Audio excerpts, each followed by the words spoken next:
Bonjour tout le monde, c'est Anne de Odulcina Scrap.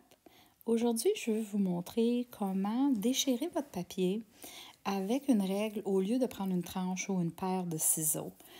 Donc, moi, je trouvais qu'à la longue, la tranche, des fois, c'est fatigant de l'avoir sur la table, c'est moindrement à prendre la place.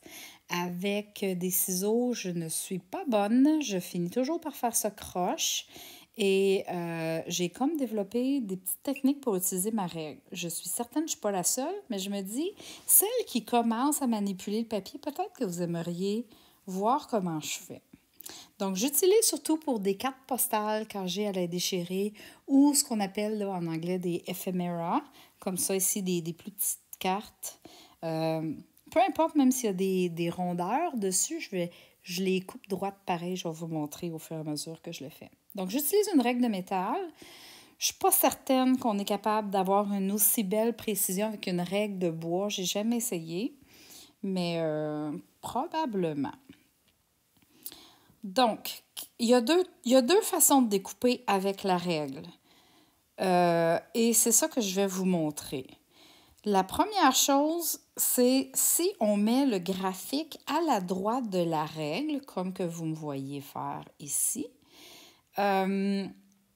Donc, je vais tirer sur le graphique vers moi et ça va me faire une belle ligne assez droite.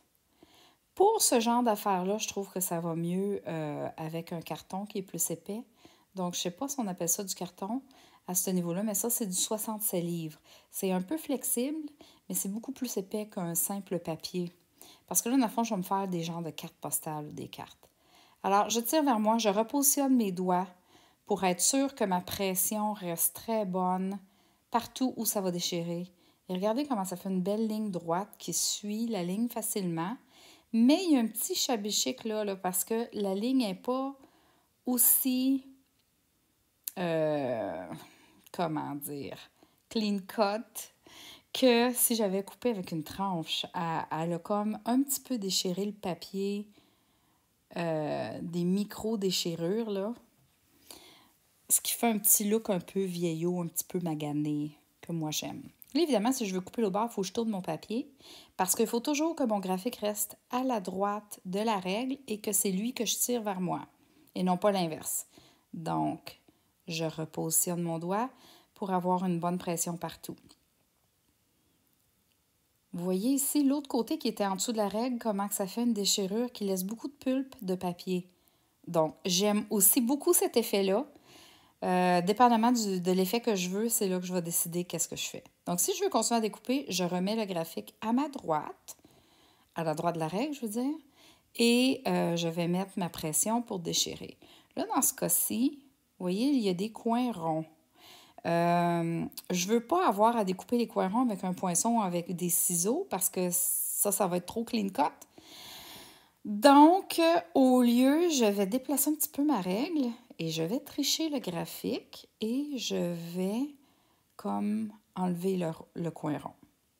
Donc, je fais ça parfois avec certains graphiques au lieu de me compliquer la vie. Donc, la même affaire pour ça. Je vais tout enlever ce qui a des rondeurs et je viens de me faire une belle carte que je peux utiliser un petit peu partout.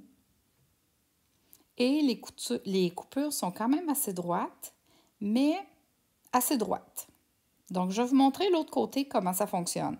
Au lieu de mettre le graphique à la droite de ma règle, je mets le graphique sous ma règle. Et je vais tirer, dans le fond, ce que c'est que je veux découper vers moi.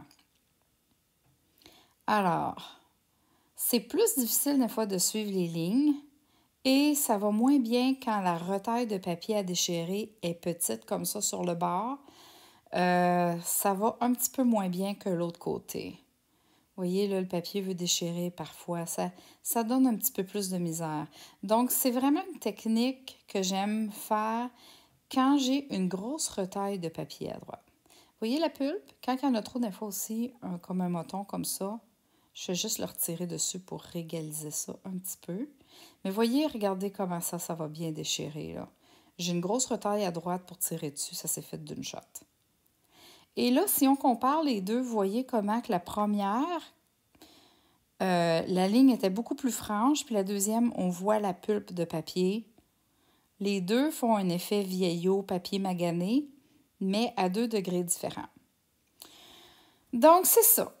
Qu'est-ce qui fait que je choisis une par rapport à l'autre? C'est le look que je veux, mais aussi, surtout, c'est en fonction de ma page que j'ai à découper. Si mes graphiques sont tous collés comme sur cette page-ci, je vais avoir de la misère à tirer sur les retailles de papier entre les graphiques parce qu'il y en a presque pas. Donc, comme ici, là, j'aurais de la misère, puis ça irait pas super bien. Tandis que si je le mets en dessous de la règle, si je m'assure de mettre une belle pression, ça déchire très bien. Donc, c'est vraiment le truc, c'est de déplacer nos doigts pour toujours avoir une pression constante sur la règle où est-ce qu'on est en train de déchirer. Alors, si mes graphiques sont tous collés sur la page, je vais utiliser cette technique.